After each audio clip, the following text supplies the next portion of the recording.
Après ma conversion, Dieu me révéla pourquoi le bouddhisme, l'hindouisme, le yoga, le reiki et tout le New Age n'étaient pas bons. Il me montra et je compris pourquoi c'était mal en comprenant l'origine de toutes ces doctrines et je me suis repenti pour chacune d'entre elles.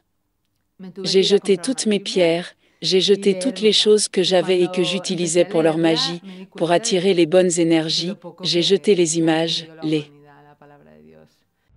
Juste avant d'entrer dans les vifs du sujet, rassurez-vous de vous abonner à la chaîne SPS Sauver pour Sauver afin de ne pas louper les prochaines vidéos. Et n'oubliez pas s'il vous plaît de partager, liker et de nous laisser un commentaire. Que Dieu vous bénisse. Bonjour, je m'appelle Blanca et je fais cette vidéo pour partager mon témoignage de ce que Jésus a fait dans ma vie, de comment Jésus m'a transformée. Je voudrais aussi expliquer comment j'étais avant de rencontrer Jésus, ce que Dieu m'a montré et comment j'ai changé. Je viens de Barcelone, je suis née dans une famille catholique et j'ai donc reçu une éducation catholique. On m'a toujours parlé de Jésus, mais pour dire vrai, je ne comprenais pas ce que Jésus signifiait, ni la croix. J'ai toujours cherché la vérité. Adolescente, j'étais à la recherche de la vérité, du but de ma vie. Je ne comprenais pas ce que je faisais ici. Je ne comprenais pas pourquoi j'étais dans ce monde. Si la création était si parfaite, pourquoi devions-nous mener cette vie de étudier, travailler, de rentrer à la maison, de retourner au travail, d'avoir une famille? Je ne comprenais pas le but, pour moi ça n'avait aucun sens. C'est pour ça que j'ai toujours cherché la vérité à travers différents moyens. J'ai cherché dans l'hindouisme, le bouddhisme, le contrôle mental tous, la méthode Silva, la philosophie, j'ai étudié différentes religions et j'ai réalisé qu'une porte ouvrait une autre porte et une autre porte. Mais cela ne me menait jamais nulle part. J'ai fait du yoga, du reiki, je suis allée voir des médiums, des chamans, j'ai fait des temazcal, je suis allée à des concerts de mantra. J'ai cherché la vérité dans de nombreux endroits jusqu'à ce que j'entre dans une école d'extraterrestres. Parce que je cherchais, je veux dire, je suis entrée comme dans un monde de conspiration, j'ai enquêté, j'aimais vraiment enquêter. Ce que je n'ai jamais étudié, c'est l'origine des religions. Chaque fois que je trouvais une vérité, je la gardais comme un trésor et la partageais avec le monde entier. C'est alors que j'ai trouvé cette école qui parlait d'une race qui a déjà évolué, qui est déjà une autre dimension, qui est passée par là où nous sommes, une race qui a traversé ce que nous sommes, l'humanité sur Terre, traversons maintenant et donc ils savent où nous en sommes et ils savent comment nous aider, eh bien, c'est à travers des gens qui écrivent des livres et parlent de vérité. Ils prennent des vérités et en font un pot pourri et pour dire vrai, moi je lisais ces livres et j'avais l'impression de découvrir la vérité. J'avais très soif de vérité et donc je lisais ces livres et ça étanchait cette soif que j'avais. Et donc je suis entrée dans cette école et je suis passée par beaucoup de changements. Parce qu'ils mélangeaient beaucoup de vérité avec beaucoup de mensonges. Un jour, on m'a demandé de faire un travail et pour cela, il fallait que je fasse des recherches. Alors, je suis allée sur Internet, j'ai commencé à enquêter et c'est alors qu'une page s'est ouverte sur YouTube et que des témoignages de personnes qui avaient fait l'expérience de l'amour de Jésus et dont la vie avait été transformée ont commencé à apparaître. J'ai alors appelé la prof et je lui ai dit que je ne pouvais pas continuer à faire ce travail, que beaucoup de choses m'avaient été révélées, que tout ce que nous faisions n'était pas de Dieu, et du coup ils m'ont viré de l'école, ils m'ont mis à la porte. Ils m'ont rendu mon argent et ils m'ont dit que j'étais probablement fatiguée spirituellement, que j'avais besoin de repos, et qu'il valait mieux arrêter. Pour moi, c'était un signe que quelque chose se passait et j'ai continué à enquêter, j'ai continué à voir des témoignages, et j'ai trouvé un gars qui était ex-homosexuel, qui avait eu une expérience avec Jésus, et il disait que son homosexualité avait disparu. Et qu'il était complètement amoureux de Jésus, qu'il ressentait une paix qu'il n'avait jamais ressentie auparavant et que Jésus était le chemin. Pour dire vrai, pendant mon adolescence, j'avais beaucoup fait la fête, j'avais pris des drogues, j'avais fréquenté beaucoup de garçons, j'avais fumé beaucoup de joints et j'étais d'ailleurs accro aux joints. Alors je me suis dit, eh bien, si ce garçon s'est libéré de l'homosexualité en faisant cette prière, moi je vais prendre la même prière et je vais me centrer sur mon addiction. Et j'ai fait la prière dans ma chambre toute seule, et j'ai dit que je chassais tous les esprits et tous les démons qui m'emprisonnaient dans les dépendances, les drogues et tout ce qui n'était pas vraiment de Dieu. Eh bien, je me suis levée le matin et j'ai tout pris, le tabac, le papier, la marijuana, j'ai tout jeté dans les toilettes et mon addiction a disparu. Pour moi, ça ce fut le premier miracle. Je veux dire, je n'étais plus accro. Et je me suis dit, c'est un miracle, ce n'est pas possible, comment est-ce arrivé? J'étais avec des gens qui fumaient et je ne ressentais plus rien, rien du tout. Alors je me suis dit, je vais continuer. Lui, il dit, dans son témoignage, que la Bible dit que si tu confesses par ta bouche et que tu crois dans ton cœur que Jésus est mort sur la croix et qu'il a ressuscité, tu seras sauvé, si tu confesses que Jésus est le Seigneur. Alors j'ai dit, ok. Alors, j'ai écrit une prière sur un morceau de papier et je l'ai dit. J'ai dit que je croyais que Jésus était le Seigneur, qu'il était le Fils de Dieu, qu'il était mort sur la croix pour moi, qu'il avait ressuscité et tout ça pour mes péchés, pour me donner la vie éternelle, et j'ai dit à Jésus que je voulais qu'il me montre toute la vérité, qu'il me pardonne pour tout ce que j'avais fait qui n'était pas de lui, et c'est tout. Puis, après environ 10-15 minutes, tous mes péchés ont commencé à défiler dans ma tête, j'ai commencé à prendre conscience de tout, de l'idolâtrie, des fausses religions, de tous les péchés que j'avais commis, l'adultère, la fornication, tout, et j'ai compris. J'ai compris le péché, tout ce qu'on m'avait dit quand j'étais l'enfant, et j'ai commencé à pleurer inconsolablement dans ma chambre. Et j'ai demandé à Dieu de me pardonner, mais en fait c'était mon esprit, cela venait de l'intérieur. J'étais là à pleurer et à dire, « Mon Dieu, je ne savais pas que tout ce que je faisais était mal, non, non. » Je pensais que j'étais une bonne personne. Toute ma vie, j'avais essayé d'être une bonne personne, d'aider les autres, de ne pas mentir, et là je me suis rendu compte que nous ne sommes pas de bonnes personnes. Et que ce ne sont pas nos actions qui vont nous sauver, c'est Jésus qui nous sauve lorsqu'on se repentit de tout son cœur. La Bible dit que si tu cherches Dieu avec ton cœur, il te laissera le trouver.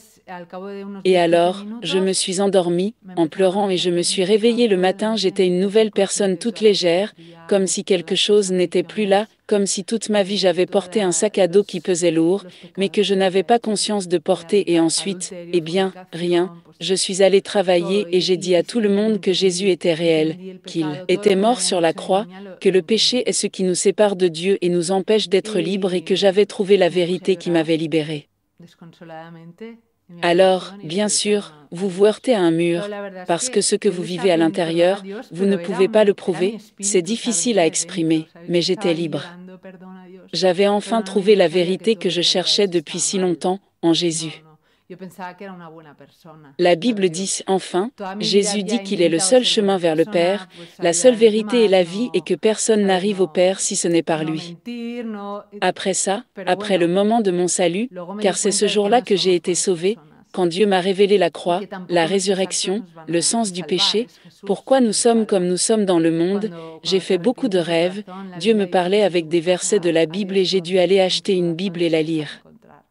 Et lorsque j'ai commencé à la lire, je me suis rendu compte à quel point l'humanité a peu compris la parole de Dieu. Et c'est sûr, en fait, peu de gens ont eu une expérience avec Dieu, parce que quand on a une expérience avec Dieu, tu ne peux pas te taire, parce que tu es si entier et tu trouves cette paix, dont Jésus parle, je vous donne la paix, et une paix qui ne vient pas de ce monde, une paix de Dieu qui ne peut être expliquée. Donc Dieu me parlait en versets, moi je lisais ces versets et il répondait à mes questions, et c'est impossible à expliquer. Le Saint-Esprit m'a donné une façon de l'expliquer que j'aime beaucoup, c'est-à-dire grâce au Magic Eye, ces images en 3D, que vous zoomez et séparez et soudain vous voyez comment une figure en 3D qui apparaît. Pour moi, ça ressemble fort à ça car toute ma vie, j'avais vu la Bible, les lettres, comme un livre d'histoire, un livre mort, mais quand vous avez le Saint-Esprit, le vrai sens de la Bible apparaît. Et pour moi, c'est une très bonne façon d'expliquer comment la Bible change quand on la lit avec le Saint-Esprit. Quand tu demandes à Dieu de te révéler ce qu'il veut vraiment t'expliquer avec ce livre, avec le livre des livres. J'avais enfin trouvé ce que je cherchais depuis tant d'années et je pensais que les gens me comprendraient. Et j'ai commencé à parler à beaucoup de gens, des gens qui se disaient aussi chrétiens. Et ma surprise fut que peu de gens me comprirent. Après ma conversion, Dieu me révéla pourquoi le bouddhisme, l'hindouisme, le yoga, le reiki et tout le New Age n'étaient pas bons. Il me montra et je compris pourquoi c'était mal en comprenant l'origine de toutes ces doctrines et je me suis repenti pour chacune d'entre elles. J'ai jeté toutes mes pierres, j'ai jeté toutes les choses que j'avais et que j'utilisais pour leur magie, pour attirer les bonnes énergies, j'ai jeté les images, les symboles et beaucoup d'autres choses que le Saint-Esprit me montrait. À cette époque, moi je vivais en Grèce, à Athènes, avec un garçon et je suis rentrée à Barcelone, et c'est pendant mon séjour que j'ai vécu ma conversion, et je pensais qu'à mon retour en Grèce, il me comprendrait et verrait ma nouvelle version de Blanca, et qu'il comprendrait que j'avais vraiment vécu une expérience avec Dieu et qu'il allait aimer la nouvelle Blanca. Et donc, avant de rentrer, je me suis arrêtée chez mon père et j'ai trouvé dans les cartons une toute petite Bible que j'avais de l'école et je l'ai emmenée en Grèce, mais je la lisais en cachette parce que je percevais déjà le rejet des gens. Alors bon, quand je suis arrivée en Grèce, je l'ai déposé sous ses yeux pour briser un peu la glace et j'ai commencé à lui parler de mon expérience avec Dieu, de ce qui m'était arrivé, pourquoi je ne fumais plus de joint et ce que je pensais de différents sujets comme l'avortement, la drogue, la fête et ce genre de choses. Et bien, le rejet fut tel que j'ai dû rentrer à Barcelone, parce qu'il m'a dit, ou Dieu ou moi, et moi clairement après tout ce que j'avais vécu je n'ai rien pu faire d'autre que de choisir Dieu. Car il n'y a pas d'autre choix possible que de choisir Dieu après tout l'amour et toute cette joie que j'avais en moi. Et j'ai appelé ma mère et j'ai dit « Maman, je rentre à Barcelone » et elle m'a dit « Mais que se passe-t-il » Et moi, eh bien, il ne croit pas en Dieu et elle m'a dit « Oui, enfin bon, ça c'est personnel. Je veux dire, ce n'est pas si grave » et je lui ai dit « Toi tu ne comprends pas ce qui m'arrive mais bon, je rentre à Barcelone et c'est tout, c'est ma décision. » J'ai fait mes valises et je suis rentrée à Barcelone. Et dans l'avion, et c'est une chose qui m'a marquée, dans l'avion il y a eu de fortes turbulences, mais moi j'éprouvais une paix incroyable, je savais que si je mourais, j'irais auprès de Dieu et à ce moment-là j'ai compris que je n'avais pas peur de mourir. Avant cela je n'avais pas non plus peur de mourir, consciemment, mais à ce moment-là j'ai su que je n'avais vraiment pas peur de mourir. Que si je mourais j'irais auprès de Dieu et qu'il n'y avait rien de mieux que ça. Ensuite, eh bien, j'ai failli me lever dans l'avion et commencer à évangéliser tout le monde, à demander aux gens qu'ils se repentissent de leurs péchés et qu'ils retournent auprès de Jésus parce que c'est ce dont nous avons tout besoin. Mais je ne l'ai pas fait, j'aurais dû le faire mais je ne l'ai pas fait. Et puis, eh bien rien, je suis rentrée à Barcelone. J'ai expliqué mon témoignage à mes parents, ma mère m'a dit que je devais parler avec un prêtre. Et alors, j'ai commencé à chercher sur Internet des églises évangéliques, j'ai trouvé une église évangélique et quand je suis entrée et j'ai entendu les louanges, comment ils adoraient Jésus et tout ça, j'ai commencé à pleurer, je ne pouvais pas m'arrêter de pleurer. La dame qui était à côté de moi savait ce qu'il m'arrivait et elle m'a prise dans ses bras et elle m'a dit « Bienvenue dans la famille du Christ ». Et j'ai parlé avec les pasteurs après la messe et ils m'ont expliqué ce qui m'était arrivé et alors, pour la première fois, j'ai senti que je pouvais parler à quelqu'un car jusque-là, je ne pouvais pas vraiment parler à qui que ce soit. J'avais même envoyé des messages sur YouTube à ces personnes dont j'avais vu le témoignage. Je veux dire, j'avais parlé avec des gens que je ne connaissais pas, car les amis à qui j'avais parlé et tout expliqué m'avaient rejeté. Il y a même des gens qui avaient appelé mes parents pour leur dire que j'avais peut-être besoin d'aide psychologique et oui, il y a eu de tout, je pourrais expliquer tellement d'histoires. Alors en lisant la Bible, j'ai su qu'il fallait que je me fasse baptiser, que je devais me faire baptiser et moi je voulais me faire baptiser tout de suite. Et donc, Je suis allée sur Internet et j'ai commencé à chercher, après avoir parlé au pasteur de l'église qui m'a dit qu'il ne pouvait pas baptiser avant un certain temps et moi je ne pouvais pas attendre. J'ai trouvé un groupe en ligne qui m'a baptisé. Avant de me faire baptiser, j'ai prié pour savoir si c'était vraiment eux qui devaient me baptiser et Dieu m'a donné un verset, Matthieu 10. Et quand je suis arrivée, ils étaient en train de parler de Matthieu 10 et là j'ai eu ma confirmation. La semaine suivante, ils ont formé un groupe d'évangélisation dans lequel j'ai rencontré celui qui est devenu plus tard mon mari. C'est un homme de 20 ans de plus que moi, il était veuf, il aimait Dieu, il avait eu une expérience similaire à la mienne, nous avons donc tout de suite connecté, souvent on n'avait même pas besoin de se parler. Eh bien, lui et moi nous sommes rencontrés et tout de suite le Saint-Esprit m'a dit que c'était mon mari et que c'était ma famille et moi pour dire vrai je me suis battue contre Dieu pendant un moment parce que je venais de rentrer de Grèce, il était beaucoup plus âgé que moi, il avait beaucoup d'enfants, moi je venais d'un passé très, j'étais comme une balle perdue, je n'avais jamais eu d'engagement envers quoi que ce soit. Je trouvais ça très difficile. Mais bon moi, en fait, comme tous ceux qui renaissent du Saint-Esprit sont de nouvelles personnes, j'étais une nouvelle création, je suis une nouvelle création. Donc voilà, après avoir discuté un peu avec le Seigneur, j'ai accepté. Nous nous sommes mariés, et maintenant je suis mariée depuis 4 ans et nous avons un fils magnifique, Tadeo, et voici le numéro 11 de mon mari Dirk. Je suis enceinte et en septembre je vais avoir mon bébé. Et tout ça pour la gloire de Dieu. Et voilà, toute cette expérience pour moi a été tellement forte, et donc, après ça, j'ai commencé à rencontrer des gens qui avaient vécu la même chose que moi et je me suis sentie accompagnée, comme une famille, et j'ai voulu partager avec les gens que j'aime, les gens de ma famille, avec mes amis, certains sont restés dans le passé mais c'est vrai que j'avais beaucoup de préjugés sur la religion chrétienne, sur Jésus. Je ne comprenais pas beaucoup de choses, et en fait à chaque fois que quelqu'un me parlait j'avais mes murs, je n'étais pas intéressée, et ce jusqu'à ce que je vois ce témoignage, plusieurs témoignages de gens qui expliquaient qu'ils avaient eu la même expérience de paix, la même expérience d'amour, de transformation. Alors je me suis dit, bon, je vais le faire, par curiosité parce que je n'y croyais pas vraiment à 100%, mais j'ai mis un peu de foi et je l'ai fait, et Jésus m'a répondu. Alors toutes les personnes qui sont arrivées jusqu'ici dans la vidéo, je vous mets au défi de, bien que vous ayez des doutes, même si vous avez des préjugés à ce sujet, de demander à Jésus si tout ce que je vous ai raconté est vrai, qu'il vous le montre. Vous ne devez pas me croire moi mais demandez-lui et il vous le montrera comme il me l'a montré à moi. Moi je voulais partager mon expérience avec beaucoup de gens et j'ai pensé que le meilleur moyen était d'écrire un livre. Avec toutes les révélations que j'avais eues et j'ai donc écrit mon témoignage. J'ai écrit un livre qui s'appelle « Sauvé par amour ».